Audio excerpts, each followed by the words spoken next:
এটাই কথা বলছি। এর মানে ইটস প্রুভেন, ফলিত সত্য যাকে বলে, সংঘবদ্ধ প্রতিবাদ যদি হয়, টানা যদি একটা জিনিসকে নিয়ে লাগাতার ক্যাম্পেইন হয়, তাহলে প্রতিজন মানুষ যারা হিন্দু ধর্মকে আক্রমণ করছে বা মস্করা করছে তারা পিছু হতে বাধ্য হয়। সেটা তার মানে আপনাদেরও খামতি আপনারা করছেন না, তার মানে না। সে অবশ্যই প্রতিবাদ অবশ্যই হবে, কারণ হিন্দু সহিষ্ণু, হয়ে গেছে আপনি বলুন। হিন্দুরা সহিষ্ণু, তাই একটা সময় অবধি হিন্দুরা অবশ্যই সহ্য করে, ধৈর্য ধরে। কারণ আমার খুব পুরনো বন্ধু ছিল, তারা খুব বৃদ্ধ ব্যক্তি ছিলেন, ঝাড়খণ্ডে যখন আমি ধানবাদে কাজ করতাম, উনি মস্করা একটা কথা বলতেন, বলে সংখ্যালঘুরা তারা ওই রুটি করে চাটু, পাতলা লোহার চাটু, আগুনে রাখলেই গরম হয়ে যায়, আবার আগুন থেকে সরালেই ঠান্ডা হয়ে যায়। আর হিন্দুরা হচ্ছে মোটা লোহার চাটু, মোটা লোহার, আগুনে রাখলেও গরম হয় না, কিন্তু একবার যখন গরম হয় সেই চাটু আর ঠান্ডা হয় না, তার উপরে অনেকগুলো রুটি করা যায়, শেখা যায়। হিন্দু হচ্ছে মোটা লোহার চাটু, তাই হিন্দু ধৈর্যের পরীক্ষা না নেওয়া হয়। শঙ্করদা সঠিক কথা বলেছেন। এবার আমি কিছু তথ্য দিই। শঙ্করদাজি কথাটা বললেন 30 এপ্রিল 2016 এই জনাব উনি 30 এপ্রিল 2016-তে বললেন গার্ডেন রিচ মিনি পাকিস্তান। দিদি বলছিলেন কত এরা সেকুলার টিএমসি। 2016-তে বলেন গার্ডেন রিচ মিনি পাকিস্তান। এর পুরস্কার মাননীয়া ওনাকে দিলেন ডিসেম্বর 2018-তে, ওনাকে মেয়র করলেন কলকাতার। মাননীয়া যদি এগুলো সমর্থন না করেন এরকম এই কমিউনালিজমকে, তাহলে যে ব্যক্তি 2016-তে বললো গার্ডেন রিচ মিনি পাকিস্তান, তাকে 2018-তে মেয়র করলো। এবং খুব সহজ করে আপনাদের বলি, কিছু জিনিস জানার আছে। আমরা আমাদের ধর্মের ব্যাপারে যতটা অনভিজ্ঞ বা থাকি না, একটুখানি জানতে হবে। কেন ট্রটস্কির একটা ভালো কোটেশন আছে। ট্রটস্কির কোটেশন হচ্ছে, you might not be interested in war, but war is interested in you. আমি যুদ্ধ নাই চাইতে পারি, কিন্তু যুদ্ধ আমায় চাইছে। আমার ঘরে শিকল নাড়াচ্ছে, আমার দরজায় টকটক করছে, যুদ্ধ আমার দরজায় চলে এসছে। আমি যুদ্ধ না চাইতে পারি, যুদ্ধ আমায় চাইছে। সেই জন্য আমি সহজ করে কথা, দিদি প্লিজ, দিদি আমি হাত জোর করছি, দিদি আমি হাত জোর করছি, দেখুন সহিষ্ণু হিন্দু হাত জোর করছে। এবার দেখুন, এবার দাওয়া এবং দাওয়াতের আরেকটা মানে হচ্ছে আরবি শব্দতে তবলিগ। আর আমরা জানি তবলিগ অ্যাকচুয়ালি কি করছে ভারতবর্ষে, এটা তথ্য। দাওয়া আর তবলিগ একই জিনিস। দাওয়ার মানে হচ্ছে সত্য পথে চলে আসো। দাওয়াত মানে দাওয়াত নয়, কোন নিমন্ত্রণ নয় যে আমার বাড়িতে এসে খেয়ে যাও। স্পেসিফিক মিনিং হচ্ছে দাওয়াতের সত্য পথে চলে আসো, অর্থাৎ বাকি সব পথগুলো মিথ্যা। হিন্দুরা যেরকম বলে যত মত তত পথ, আমাকে একটাই ইমানদার সংখ্যালঘু বলে দিক, একটা ইমানদার সংখ্যালঘু বলুক যে এই কথাটা তাদের ধর্ম আছে, যত মত তত পথ। এটাই আমাদের দাবি।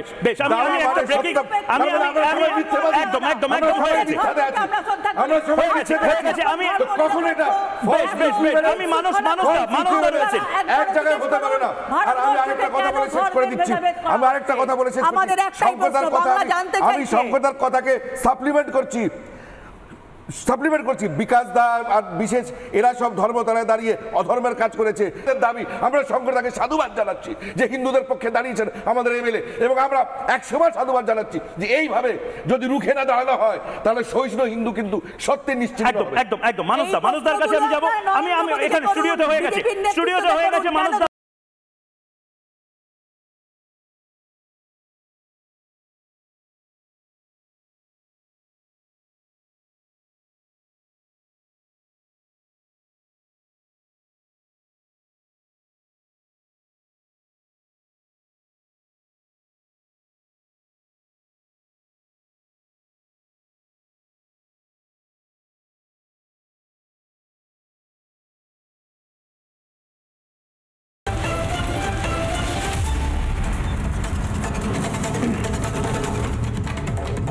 ঝড় ঝঞ্ঝা বৃষ্টি বাদলা এই সমস্ত কিছুর মাঝে আপনি যদি টিভি না দেখে থাকেন, বা সারাদিন আপনাকে হয়তো বৃষ্টিতে ভিজতে হয়েছিল, এপার থেকে ওপারে যেতে হয়েছিল, কিছু কাজের মধ্যে হয়তো ছিলেন, এ সমস্ত কিছুর মাঝে যদি আপনি মিস করে যান, জনাব ফেরহাদ হাকিম যিনি দাওয়াতে ইসলামের কথাটা বলেছিলেন, দাওয়াতে ইসলাম এবং তার পাশাপাশি দুর্ভাগা তারা যারা ইসলামে জন্মগ্রহণ করেননি, সেক্ষেত্রে ফেরহাদ হাকিমকে নিয়ে যে প্রায় এক মাস ধরে যে প্রতিবাদ, সংঘবদ্ধ প্রতিবাদ আমরা দেখেছি, সেই সংঘবদ্ধ প্রতিবাদের পর ফেরহাদ হাকিম ক্ষমা চাননি, কিন্তু পিছু হটেছেন।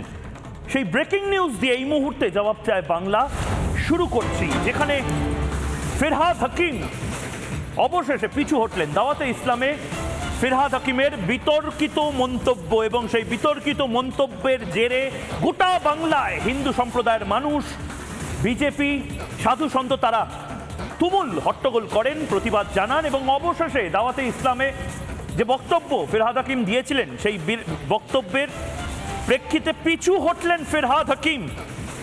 ক্ষমা চাননি যদিও, কিন্তু পিছু হটলেন ফিরহাদ হাকিম। ফিরহাদ হাকিম পিছু হটে বিধানসভায় আজকে অন রেকর্ড তিনি বললেন যে এটা কাউকে আঘাত দেওয়ার জন্য বলা নয়। তাহলে এটা কিসের জন্য বলা ছিল? এই প্রশ্নটা বাংলার মানুষ করছে। কিন্তু এই মুহূর্তে আরো বড় প্রশ্ন এই যে ফিরহাদ হাকিম, শুভেন্দু অধিকারী অ্যাসেম্বলিতে বলেছিলেন ততদিন অবধি ববি হাকিমকে বয়কট করা হবে বিধানসভায় যতদিন না শুভেন্দু অধিকারী ববি হাকিম ক্ষমা চান, এবং কাউকে আঘাত করা উদ্দেশ্য ছিল না, কাউকে আঘাত করা উদ্দেশ্য ছিল না, সব ধর্মকে সম্মান করি। আজ ফিরহাদ হাকিম অন রেকর্ড বিধানসভায় এই কথাগুলো বলেন, বিধানসভায় মানলেন ফিরহাদ হাকিম কিছু তো একটা ভুল হয়েছে, পিছু হটলেন। ফিরহাদ হাকিম কি নিয়ে গোটা বাংলায় সবচেয়ে বেশি আলোচিত হয়েছিলেন একবার শুনি, সেই দাওয়াতে ইসলামের কথা।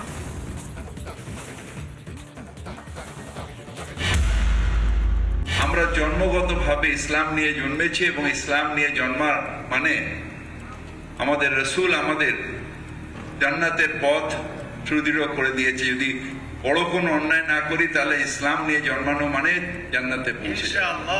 যাদের সেই আল্লাহ সেই রহমত যাদের দেননি, তারা যদি তেলাওয়াত এবং কোরআন শরীফের মানে যদি বুঝতে পারেন, এবং একজনকেও যদি আমরা ঈমান দিতে পারি, তাহলে আমাদের জান্নাতের পথ একেবারে সুদৃঢ় হয়ে যাবে। আমরা নিজেরা মুসলিম ঘরে জন্মেছি, মুসলমান ঘরে বড় হয়েছি, আমাদের নামাজ আদব কায়দা সব আমাদের বেশিরভাগই মানুষের জানা। কিন্তু যারা দুর্ভাগ্য নিয়ে জন্মেছে, যারা ইসলাম নিয়ে জন্মায়নি, তাদের দাওয়াতে ইসলাম অর্থাৎ ইসলামের দাওয়াত দিয়ে তাদের মধ্যে নিয়ত নিয়ে ঈমান নিয়ে আসলে এটা আল্লাহ তাআলাকে খুশি করা হবে। ফিরহাদ হাকিমের এটা বোঝা উচিত ছিল, ইসলামে যারা জন্মগ্রহণ করেনি তারা কেউ দুর্ভাগা নয়। ফিরহাদ হাকিমের এটা বোঝা উচিত ছিল, কাউকে কোনো নির্দিষ্ট সম্প্রদায় থেকে অন্য সম্প্রদায় যতই অভ্যর্থনা জানানো হোক, সেটাকে ধর্মান্তরণ করার একটা আহ্বান জানানোর মতন, অর্থাৎ কনভার্সনের আহ্বান জানানো আর এই দাওয়াতে ইসলামে আহ্বান জানানো প্রায় সমান। আজ বিধানসভায় উত্তাল হয়ে যায় বিধানসভা ফিরহাদ হাকিম এবং শুভেন্দু অধিকারীর মধ্যে যে কথোপকথন, সেই কথোপকথন আপনারা জানেন যে পশ্চিমবঙ্গের বিধানসভায় নির্দিষ্ট কিছু দিন বাদে ক্যামেরা অ্যালাউ করে না। যারা প্রতিনিধি থাকেন তারা লিখিত খবরের কাগজের জন্য পরের দিন রেকর্ড করেন, এবং যারা অন্য টেলিভিশনের প্রতিনিধি থাকেন তাদের জন্য আমরা মোটামুটি একটা রিপ্রেজেন্টেশন, আবারও বলছি রিপ্রেজেন্টেশন, এবং এইটা আমি ক্যামেরা পার্সনকে বলবো একদম নির্দিষ্টভাবে এই ছবিটা দেখানোর জন্য। আমি ফুল ফ্রেমে একবার দেখানোর চেষ্টা করব। ফিরহাদ হাকিম অবশ্যই ট্রেজারি বেঞ্চে তিনি ধর্মীয় সভায় বক্তব্য রাখলাম, বলেন রাজনৈতিকভাবে ব্যবহার করা ভালো লাগে না, মন্তব্যের অপব্যাখ্যা হলে কি করব, ফিরহাদ হাকিম বলছেন। এর পাল্টা শুভেন্দু অধিকারী, যিনি বিরোধী বেঞ্চে বিরোধী দলনেতা, তিনি বলছেন আমরা নিজের ধর্মের প্রতি আস্থাশীল, অন্যের ধর্মের প্রতি শ্রদ্ধাশীল। শুভেন্দু অধিকারী এই কথাগুলো বলছে। আপনি বলুন, কেউ আঘাত পেলে দুঃখিত। শুভেন্দু অধিকারী ফিরহাদ হাকিমকে বলছেন অনুষ্ঠানে মেয়র হিসেবে আপনি গিয়েছিলেন, সেখানে গিয়ে আপনি কিসের দাওয়াতে ইসলামের কথা বলছেন? ফিরহাদ হাকিম বলছেন রাজনৈতিক কারণে তর্ক হচ্ছে, এটাকে পলিটিকাসাইজ করা হচ্ছে, কাউকে আঘাত করার উদ্দেশ্য ছিল না। খুব গুরুত্বপূর্ণ এখানেই